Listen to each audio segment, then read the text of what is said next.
और चलिए अब खबरें देखेंगे विस्तार से। मथुरा में दिन दहाड़े जमकर फायरिंग से दहशत का माहौल पैदा हो गया है। पुलिस ने इस पूरे मामले में कुछ लोगों को हिरासत में भी लिया। पूरा मामला कंकाली मंदिर के पास एक अखाड़े का है, जहां पर अचानक कई राउंड फायरिंग हुई।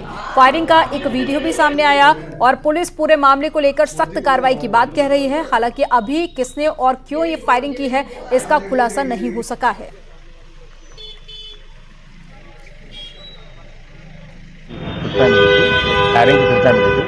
उस पर पुलिस वहाँ मौके पर गई है और मौके पर जांच करी है। जो बता रहे हैं कि उनके घर पर एक का बुलेट मिला था, उनको बुला लिया गया है, उनसे पूछताछ की जा रही है। इस पूरे प्रकरण में उचित धारा में मुकदमा पंजीकृत किया जाएगा। जो लोग इसमें दोषी हैं उनके खिलाफ सख्त कार्रवाई की जाएगी।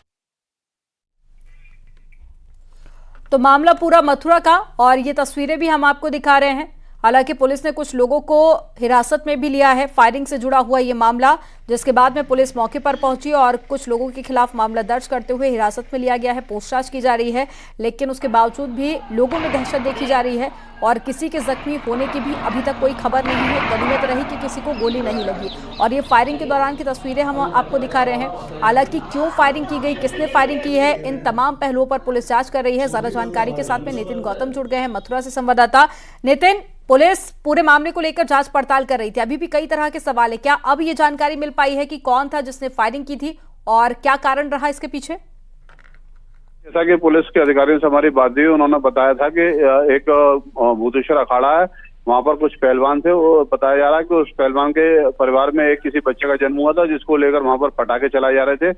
और उसी दौरान तस्वीरों में आप देख सकते हैं कि कुछ जो वहां पर मौजूद पहलवान थे, उनके द्वारा वहां पर हर्ष फायरिंग की, लगातार हर्ष फायरिंग है, जिससे पूरे इलाके में एक दहशत का माहौल पैदा हो गया। फायरिंग की वजह से जो गोली थी वो आस पड़ोस के रहने वाले जो लोग हैं उनके मकानों में जाकर लगी।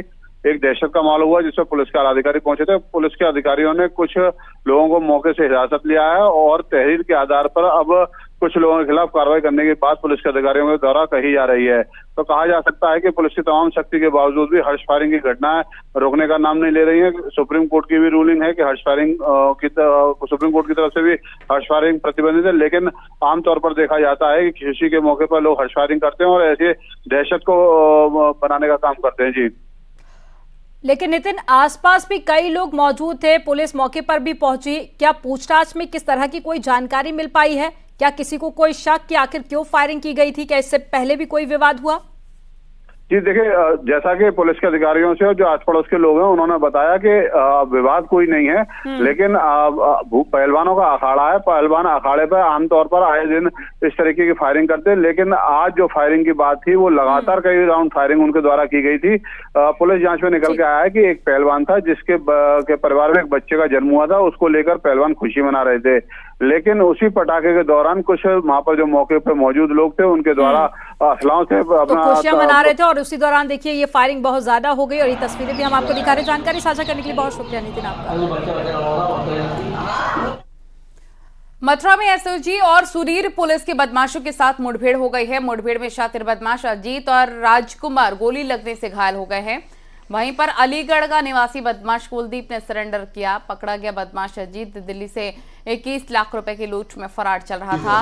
पुलिस ने बदमाश के पास से 1 लाख रुपए के साथ मोटरसाइकिल और सोने की चांदी के गहने बरामद किए। साथ ही पकड़े गए तीनों बदमाशों से अवैध तमंचा कारतूस भी बरामद हो गया है। थाना सुरीर इलाके में मुठभेड़ के बाद हत्थे चढ़े तीनों बदमाश। थाना सुरीर क्षेत्र में 1 दिसंबर को और गाजियाबाद से खबर है, जहां पर बलात्कार का आरोपी कस्टडी से फरार हो गया है। कचहरी की हवालात से फरार हुआ है आरोपी। पानी पीने के बहाने निकला था बाहर। लापरवाही पर कांस्टेबल पर एफआईआर दर्ज की गई है। जेल से पेशी पर आया था बंदी। तलाश जारी है। तो एक बड़ी खबर आपको बता रहे हैं, जेल से कैदी फरार हो गया है। पानी पीने के बहाने बाहर गया और उसके बाद में फरार हो गया। हालांकि जो लोग सुरक्षा के लिए तैनात किए गए थे, कांस्टेबल पर एफआईआर भी दर्ज कर ली गई है और साथ ही फरार बंदी की तलाश भी तेज कर दी गई है।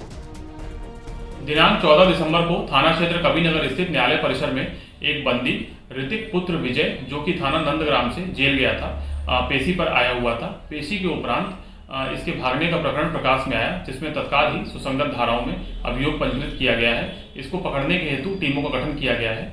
शीघ्र ही घटना का विधिक निस्तारण सुनिश्चित किया जाएगा।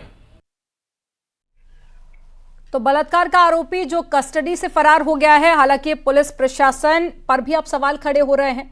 जेल के अंदर से कैदी कैसे फरार हुआ। हालांकि पुलिस पूरे मामले को लेकर जांच पड़ताल कर रही है। ज्यादा जानकारी के साथ में अमित राणा जुड़ गए हैं।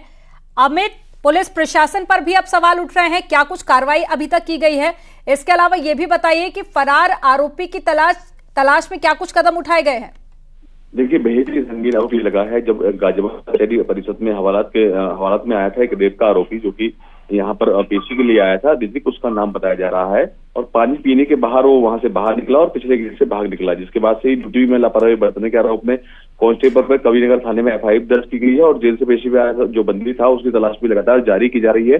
लेकिन बड़ा मामला ये निकल कर आता है कि पेशी के दौरान एक जो आरोपी है, जो कि रेप का आरोपी बताया जा रहा है, वो इस तरीके से भाग गया। हालांकि तमाम जो 3 अलग अलग पुलिस की टीमें इस तफ्तीश में जुट गई हैं और जल्दी आरोपी को पकड़ने का दावा पुलिस की तरफ से किया भी जा रहा है। लेकिन एक बड़ी लापरवाही पुलिस कर्मी की तरफ से यहाँ पर आई, जिसके चलते उसके खिलाफ कविनगर थाने में मुकदमा भी दर्ज कराया गया है। जानकारी साझा करने के लिए बहुत शुक्रिया अमित आपका। गाजियाबाद जेल में 7 बंदियों को HIV और 49 बंदियों को हेपेटाइटिस B और C के लक्षण पाए गए हैं, जिनका इलाज जेल हॉस्पिटल में चल रहा है। इस मामले में जेल अधीक्षक आलोक सिंह ने जानकारी देते हुए बताया है कि रोजाना बाहर से आने वाले बंदियों का रूटीन चेकअप किया जाता है। साथ ही कुछ बंदी ऐसे होते हैं जो बाहर से नशे का सेवन करते हैं, उनमें इस तरह के मामले अक्सर देखे जाते हैं। इसी सिलसिले में सभी बंदियों की जांच कराई गई थी। उसमें से कुछ नए बंदी जो दाखिल हुए, उनमें से ये क्या कहते हैं स्क्रीनिंग में मिले हैं, और ये स्क्रीनिंग इसलिए कराई गई थी कि जिससे कि उचित समय पे इनके बारे में पता चल सके और इनका उपयुक्त इलाज इनका किया जा सके। खबर गाजीपुर से है, जहां पर शहीद BSF जवान अखिलेश राय के पार्थिव शरीर का उनके गांव शेरपुर में अंतिम विदाई दी गई और पूरे सैनिक सम्मान के साथ में शहीद अखिलेश राय को अंतिम सलामी दी गई। छत्तीसगढ़ के कांकेर में माइंस ब्लास्ट में अखिलेश राय की मृत्यु हो गई थी, शहीद हो गए थे, और अखिलेश राय BSF में हेड कांस्टेबल के पद पर तैनात थे। दौरान शहीद हुए हैं और ये इस मुश्किल घड़ी में हम परिवार के दुख को बांटने आए हैं, उनको ढाढ़स देने आए थे। और मैं अपने और पूरे प्रशासन की ओर से, राज्य सरकार की ओर से उनको श्रद्धांजलि अर्पित करती हूँ। और मुख्यमंत्री जी ने कल ही घोषणा कर दी थी कि परिवार में एक सदस्य को सरकारी नौकरी दी जाएगी और 50 लाख की आर्थिक सहायता दी जाएगी और जनपद में एक रोड का नामकरण उनके नाम पे किया जाएगा।